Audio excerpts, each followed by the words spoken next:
이 아버지와 아들, 어머니와 딸, 이런 이 모습은 어디 가도 표현합니다.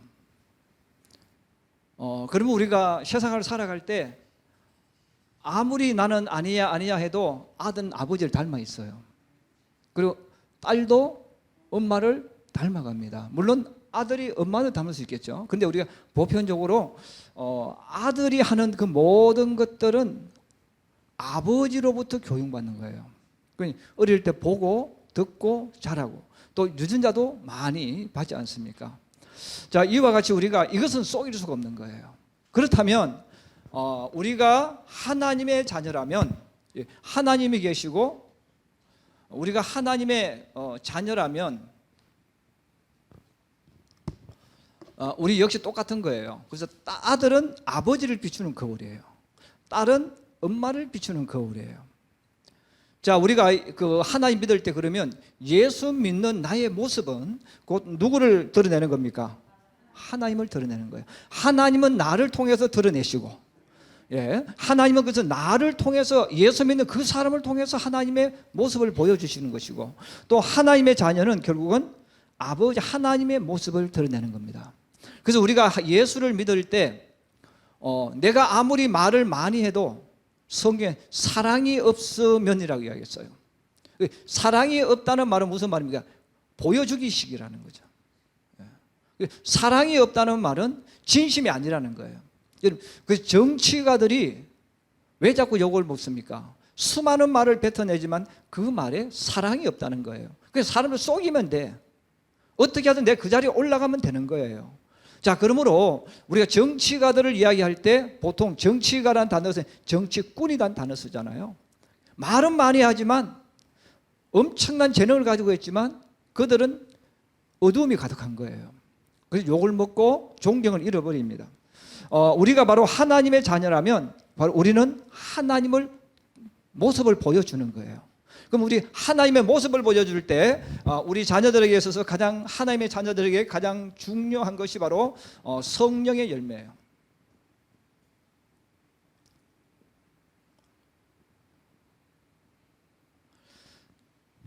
이 성령의 열매라는 말은 우리가 혼돈하면 안 돼요. 성령의 열매는 성령이 내게 임하면 나도 모르게 나타나는 품성이에요. 성령이 내게 역사함으로 나도 모르게 내 모든 삶의 전반에 자연스럽게 일어납니다.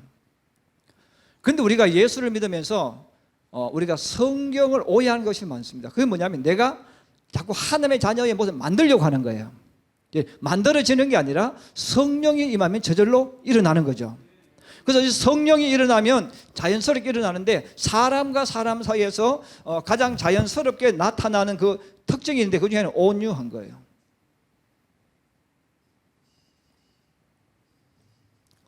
자, 이 온유함인데 바로 하나님을 믿으면 나도 모르게 부드럽고 따뜻해집니다. 내가 참아야 해서 참는 게 아니에요. 성령이 내게 역사하면 나도 모르게 참아지는 거예요. 성령이 내게 역사하니 참아지는 거죠. 자, 이 온유하고 따뜻한 이 품성이 나오게 되어지는데, 그럼 이 온유하고 따뜻한 품성은 내가 일부러 나오는 게 아니에요. 나도 모르게 나옵니다. 우리가 정권이 바뀔 때마다, 역대 정권이 바뀔 때마다 내가 대통령이 돼요. 그리고 공신들이 나오는 거죠. 그럼 여러분, 지금까지 전례를 가만히 보세요. 내가 권력을 잡아서 대통령이 된 사람이 내 앞에 있던 정권을 어떻게 했어요? 여러분, 왜 그렇게 할까요?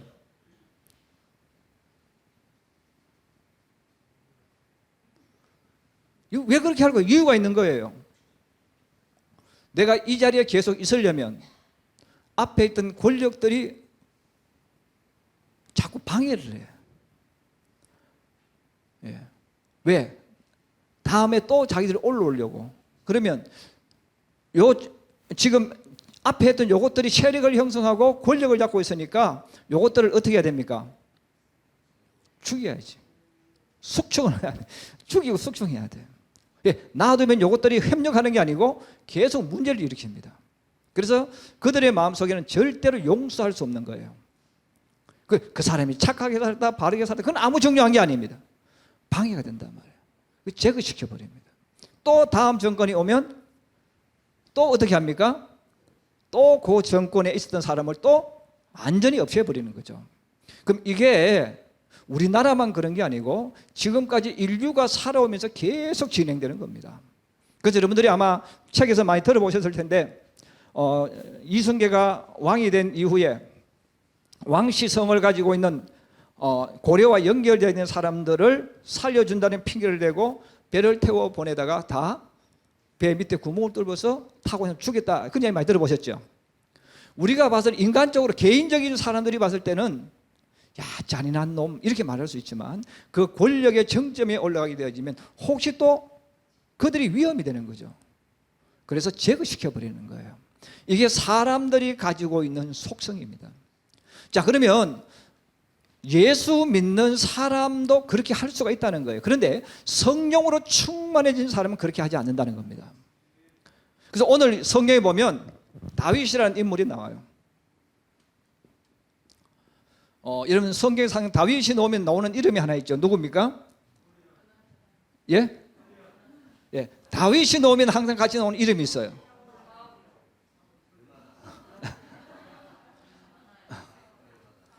여러분들이 저보다 믿음이 좋은 것 같습니다. 저는 오로지 요나단입니다.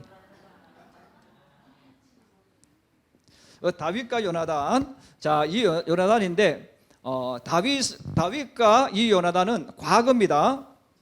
자, 과거에 요나단은 왕자예요. 왕자인데 그냥 왕자가 아니고 왕이 서열 1위입니다. 그래서 이 요나단은 모든 권력을 가지고 있습니다. 반대로 다윗은 왕자가 아니죠. 아무리 권력을 많이 가졌어도 왕자가 아니에요.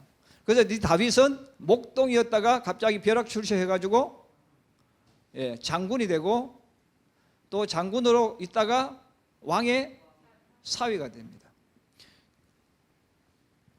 그런데 이런 왕의 사위라는 말이 참 좋은 말이지만 원래 왕의 사위 공주하고 결혼한 사람은 권력을 못 지게 만들어요. 그냥 이름만 좋으면 이름만 다 갖다 주는 거예요. 어쨌든 이 다윗과 요나단의 관계에서 보면 이 요나단은 왕자입니다. 그리고 모든 권력을 가지고 있고 차기 왕이 계승 1위 계승자죠. 반대로 다윗은 아무리 그가 높아보고 성공하고 출세해도 그는 끝이 있습니다.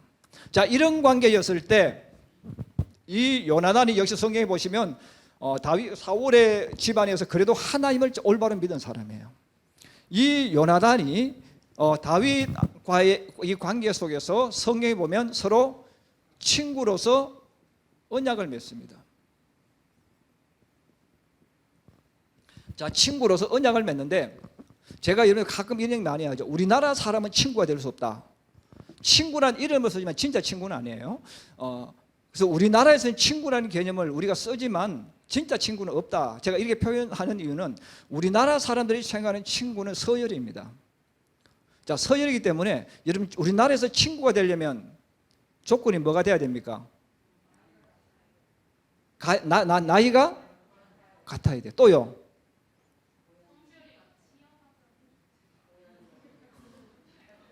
근데 사실은 우리나라에 친구가 없는 거예요. 나이가 같아서 말 놓는 거지.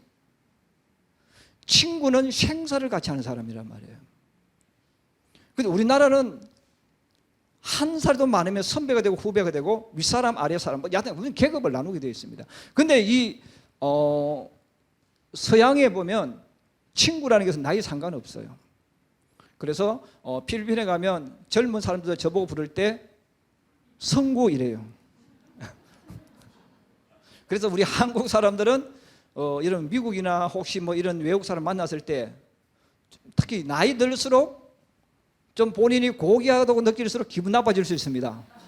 그냥 이런 말을 그냥 불러요. 성구 오래간만인. 우리나라에서는 그렇게 하다 기쌈벽이 맞죠. 자기가 감히 누군데 그렇게 이야기할 수 있냐고요. 아버지 연배가 되어도 이름 불러요. 근데 이 사람들은 그걸 당연히 받아들입니다. 왜? 너와 나는 친구라는 거죠. 너하고 나이는 아무 상관이 없다는 거예요. 계급도 아무 상관이 없다는 거예요. 똑같은 조건 속에서 똑같이 서로 존중해주고 인정해주는 겁니다. 그래서 여러분 우리가 생각하는 친구하고 예수님이 말씀하신 이제부터 나는 너희를 친구라고 부르겠다. 우리 한국 사람은 예수님이 절대로 친구가 될 수 없죠. 왜 예수님하고 나이가 다르고 계급이 다 달라. 그래서 우리는 친구라는 이야기를 쓰지만 우리가 생각하는 개념에서 예수님과 우리는 친구가 될 수 없어요. 근데 서양 사람들은 친구가 될 수 있는 거예요. 왜? 이름을 부르기 때문에. 그래서 다윗과 요나단은 나이도 다르고 다 달라요. 그런데 다윗과 요나단은 친구로서 언약을 합니다. 그 약속이 뭐냐면 너와 나 사이에는 이제 친구이기 때문에 한 형제요 자매이기 때문에 혹시 너가 나중에 잘 되더라도 절대로 내 자손들에게 해를 끼치지 않는다. 그리고 너처럼 너의 자식처럼 해준다는 언약을 합니다. 자, 그 언약을 맺은 이후에 전세가 이제 역전되어지죠. 세월이 흐른 이후에 역전되어져서 요나단은 죽습니다. 자, 요나단 죽음을 당하고 다윗은 왕이 되어졌어요. 자, 왕이 되어졌기 때문에 왕이 되어지면 이 권력을 계속 유지해야 돼요. 그 사람의 욕심이에요. 나는 안 그런다. 이런 그 사람 거짓말하는 사람입니다. 자기가 그 자리에 올라가면 사람은 박히게 되어 있습니다. 왜? 권력이기 때문에 그래요. 자, 그런데 여러분 보십시오. 지금까지 우리나라에서 지금도 정권을 잡고 정권을 잃어버린 계속 죽이고 감옥 보내잖아요. 어떤 것이든 만들어서 보내는 거예요. 제거시키는 거예요. 그럼 이때도 왕도 똑같습니다. 전 정권의 왕자가 살아있다면 그게 문제가 발생할 수 있죠. 그건 제거를 시켜야 되는 거예요. 자, 그러면 다윗이 옛날엔 자기가 안 좋았을 때 요나단과 맺었는데 지금은 전세가 역전되어서 다윗은 이스라엘 왕이 되었습니다. 그냥 왕이 아닙니다. 엄청난 권력을 가진 왕이 되었어요.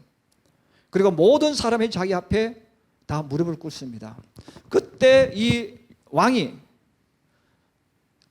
요나단과 맺은 언약을 기억했다는 거예요. 자, 언약을 기억을 하고 요나단의 후손들을 찾습니다. 자, 그 요나단의 후손을 찾았는데 마침 사울 집안이 멸망하고 막 이렇게 되어질 때에 이 어린 왕자가 요나단의 아들 모비보셋이 있었는데 이를 안고 유모가다가 떨어뜨렸어요. 그래서 잘못 떨어져서 다리를 다쳐가지고 절름발이로 장애인으로 삽니다. 그리고 나라를 잃어버렸기 때문에 자기 신하집에 살고 있지만 쥐죽은 듯이 흔적도 없이 살고 있는 거죠.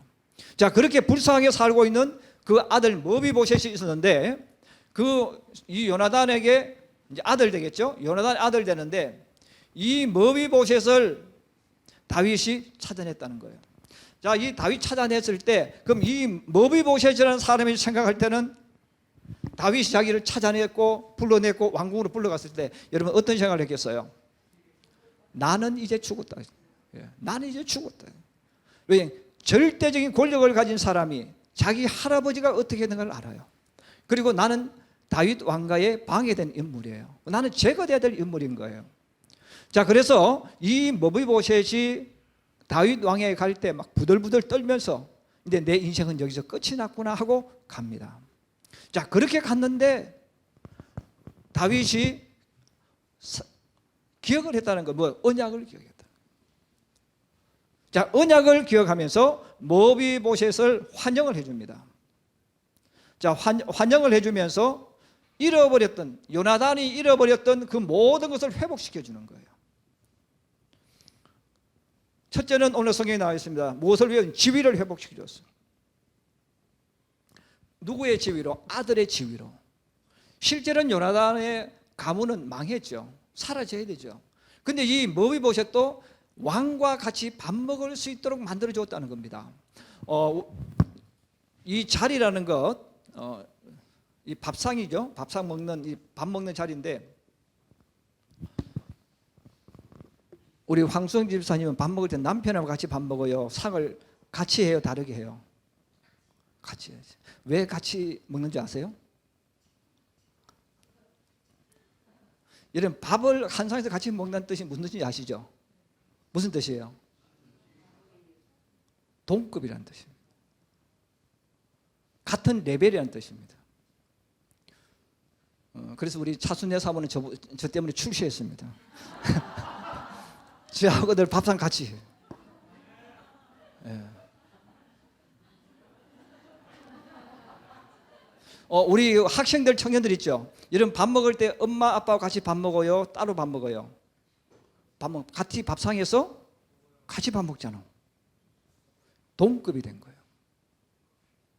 동급이 되었으니까 모든 게 똑같아졌다는 거예요. 그래서 아이들이 아버지한테 덤벼들 수가 있고 딸이 엄마한테 덤벼들 수 있는 거예요. 왜? 이제 모든 레벨이 뭐가 됐다고요? 동급이 된 거예요. 그래서 우리 부모들이 그걸 잘 하셔야 돼요. 이건 제가 말하는 것은 성경적인 게 아니고 유교적인 것을 가지고 이야기하는 거예요. 그래서 아이들이 엄마한테 덤벼들고 아빠한테 덤벼드는 것은 유교적인 마인드를 보면 우리 부모들이 아이들을 너무 부모하고 동급을 만들어준 거예요. 왜? 밥을 어디서 먹는다 그랬죠? 같은 밥상에서 먹는 거예요. 여러분 옛날 영화를 보시면 왕은 따로 상을 하나 만들어 놓고 대신들도 일품부터 일품 정종 해가지고 쭉 내려갈 때 같은 상에 먹는 사람이 있어요 없어요? 왜 없겠어요? 계급이 다 달라. 그래서 계급과 계급은 같이 밥 먹으면 안 되는 거예요. 같이 밥 먹으면 같은 계급이요. 막 먹는다는 뜻입니다. 그래서 여러분들이 아이들을 부모가 손아귀에 잡으려면 밥상을 겸상을 하면 안 돼요. 너하고 나하고는 서열이 다르고 계급이 달라. 이놈들아 너희는 따로 상을 말하면 밑에서 먹고 우리는 어디서 먹어야 됩니까? 높은 데서 먹어야 돼요. 까불면 야 너희 막 지금 상이 달라. 이게 유교적인 거예요. 그래서 우리 오늘 성경도 마찬가지입니다. 모비보셋은 지금 요나단의 아들이지만 다윗 왕국으로 보면 역적이에요. 제거시켜야 돼. 그런데 다윗이 그 모비보셋을 어디서 밥을 먹게 합니까? 자기와 레벨을 같이 만들어준 겁니다. 지위가 회복되어지고 모든 게 회복되어졌어요. 여러분 우리가 천국에 가면 우리의 지위가 회복되어질 줄로 믿습니다. 그래서 성경이 우리들에게 주님과 같이 있다는 거예요. 이것은 뭐예요? 우리를 동급으로 인정시켜버렸다는 거예요. 우리 주님 때문에 회복되어지는 겁니다. 주님 때문에 복을 받는 거예요. 그러므로 우리가 성경을 알면 엄청나게 놀랍습니다. 저도 가끔 우리 아이들은 제가 이걸 잘 모르기 때문에 모르지만 저는 알잖아요. 저는 이걸 안단 말이에요. 그리고 가끔 제가 말 한마디 할 때 대들고 이러면 제가 고민을 해요. 같은 상에 놓지 말까? 차를 넣어서 구별을 시켜줘야 되느냐? 같이 먹어야 되느냐? 근데 사실 여기 있는 대부분은 그냥 아무런 생각 없이 밥 같이 먹잖아요. 왜? 그냥 그렇게 먹었으니까. 그런데 몇십 년 전만 돌아가도 상은 달랐습니다. 할아버지가 먹는 상 달랐고 아버지가 먹는 상이 달랐고 여인들이 먹는 상이 달랐어요. 그럼 여인들은 왜 먹었겠어요? 격이 달랐다는 거죠. 유교적인 관념으로서. 격이 달랐어요. 그래서 여자들이 남편들 앞에 자식들 앞에서 말을 못했어요. 격이 달랐어. 계급이 달랐다는 거예요. 그래서 우리가 밥 먹는다는 것, 같은 상에서 먹는다는 것은 중요한 의미가 있습니다. 그래서 우리가 천국에 가도 마찬가지예요. 여러분 천국에 가면 우리는 하나님의 자녀이기 때문에 우리가 받는 상이 달라. 천사가 받는 상과 우리가 받는 상이 다르다는 뜻이에요. 신분이 다른 거예요. 다윗도 마찬가지입니다. 이 모비보셋, 그가 뭡니까? 놔두면 되잖아요. 그런데 다 회복시켜줘서 자기와 같이 먹을 수 있는 특권을 줬다는 거예요. 여러분 내가 하나님 자녀, 하나님 왕자와 공자의 특권을 가지고 있음을 깨닫기를 바랍니다. 그래서 우리는 주님 앞에 가면 다 회복되어지는 거예요. 그리고 주의만 회복되어진 게 아니죠. 부까지, 재산까지 다 회복시켜줍니다. 여러분 다윗이 안 주면요, 다 자기게 되는 거예요. 자, 다 자기의 것이 되어지는데 다윗이 요나단과 언약을 기억하고 사울 집에 속해 있던 모든 재산, 이건 사울이 왕이니까 사울의 재산이 얼마나 많았겠어요. 가만히 놔두면 전부 다 자기 것이 될 수 있는데 이 모든 것들을 다 사울에게로 사울의 모든 것들을 모비보셋에게 넘겨줍니다. 그렇게 할 수 있었던 이유가 뭡니까? 언약을 기억했다는 거죠. 자, 그러면 여기서 우리에게 중요한 것이 하나 있어요. 하나님에 대한 이야기를 할 때 하나님은 약속을 지키는 분입니다. 하나님은 약속하신 것은 반드시 지키는 하나님이에요. 그러면 하나님 자녀 성도가 세상 살아갈 때 여러분 정말 중요한 것이 뭘까요? 약속을 지키는 거예요. 그래서 성도는 말 한마디 할 때도 조심해야 돼요. 우리 성도들은 내가 하는 하나님 말씀의 약속을 지킨 것처럼 예수 믿는 사람에게 가장 큰 예수 믿는 흔적이 뭐냐면 내가 한 말에 내가 책임지는 겁니다. 내가 한 말에 내가 책임지는 거예요. 이게 예수 믿는 사람의 특징이에요. 내가 손해가 나든 내가 말을 잘못했던, 그래서 내가 한 말에 대해서 내가 반드시 책임을 져야 된다. 다윗도 마찬가지입니다. 여러분, 다윗이 지금 요나단하고 약속을 했는데 아무런 정인이 없잖아요. 계약서도 쓴 적이 없어요. 말만 한 거예요. 누가 거기에 대해서 이야기할 수 있겠습니까? 근데 다윗은 내가 하나님 앞에 이 약속을 했다는 겁니다. 그리고 이 약속은 내 자신을 걸고 내 인격을 걸고 내 신앙을 걸고 내 모든 걸 걸고 하는 약속이에요. 그래서 다윗은 함부로 약속하지 않아요. 그 대신에 그 약속은 반드시 지킵니다. 왜? 하나님이 그렇게 하셨어. 하나님은 신실하셔서 다윗에게 한 번도 속인 적 없습니다. 다윗은 그 약속을 지킨 거예요. 우리가 믿음의 길을 걸어갈 때 우리 성도들에게서 정말 중요한 것이 바로 뭐냐? 약속이에요. 저는 여러분들이 자녀와 어떤 약속을 해도 기억하기를 바랍니다. 그래서 여러분, 내가 약속을 어긴다는 말은 내가 신용을 잃어버리고 있는 거예요. 그 사람들에게 이미 나에 대한 가장 중요한 존재를 나쁘게 만들어버리는 거예요. 마귀의 특징이 뭐예요? 마귀는 계속 거짓말 하잖아요. 그렇죠? 거짓말하고 속입니다. 약속해놓고 뒤집어 버립니다. 그러나 하나님은 신실하신 하나님. 우리가 믿음의 길을 가고 믿음의 삶을 또 살아갈 때 바로 여기에 대한 확신이 있어야 돼. 자, 그래야 하나님은 약속을 지키는 분임을 확신하기 때문에 우리는 하나님 말씀에 내 인생을 걸 수 있어요. 하나님 말씀에 내 생명을 걸 수 있는 거예요. 그리고 믿음으로 걸어갈 수 있잖아요. 왜? 약속을 지키기 때문에. 반대로 말하면 예수 믿는 나의 가장 신용이 뭐겠어요? 아름다움이 뭐겠어요? 세상 사람들이 나를 말할 때 나를 어떤 사람으로 인정해 주겠습니까? 저 사람은 약속을 지키는 사람. 저 사람은 예수 믿는 사람인데 저 사람은 자기 말을 책임지는 사람. 이게 있어야 된다는 거예요. 그래서 다윗은 손해가 나지만 또 다른 사람이 들었을 때는 말이 되지 않는 행동을 지금 하는 거예요. 왜? 내가 그렇게 약속을 했다는 겁니다. 그렇습니다. 오늘 우리가 이 말씀을 다시 한번 되돌아보면서 여러분, 하나님은 신실하신 하나님. 그럼 하나님의 자녀인 나의 모습도 마찬가지야. 나는 어떤 상황 속에서도 내 말에 내가 책임져야 된다는 겁니다. 자, 다윗이 이렇게 할 때 그동안 다윗에게 배신감을 가지고 있다거나 또 다윗 때문에 잃어버린 사울의 집안들이 많겠죠. 자, 그 모든 이스라엘 백성들이 다윗의 이 진실된 이 모습을 보았을 때 다윗에게 마음으로 복종합니다.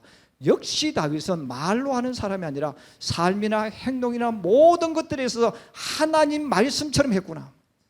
자, 인정을 해주니까 모든 지파 사람들이 다윗에게 마음으로 복종하고 따라오는 역사가 일어난 거예요. 우리가 한 주간 또 삶을 열어갑니다. 저도 여러분도 각자에게 주어진 일들이 많아요. 그 주어진 많은 일들 속에서 정말 중요한 예수님의 흔적을 우리가 가져야 되는데 그 흔적은 다른 것이 아닙니다. 나에 대한 책임입니다. 내가 한 말에 대한 책임입니다. 하나님이 자기 말에 하나님 말에 책임진 것처럼 저도 여러분도 내가 한 말에 대해서는 책임질 수 있기를 주의 이름으로 축복합니다. 그리고 다른 사람들이 저분은 예수 믿는 사람인데 자기가 한 말에 책임지는 분이야. 저분은 믿을 수 있어. 여러분, 이 소리를 들으면서 믿음의 길을 걸어가고 믿음의 길을 달려가는 하나님의 사람, 예수의 사람들이 되기를 주의 이름으로 축복합니다. 축복합니다.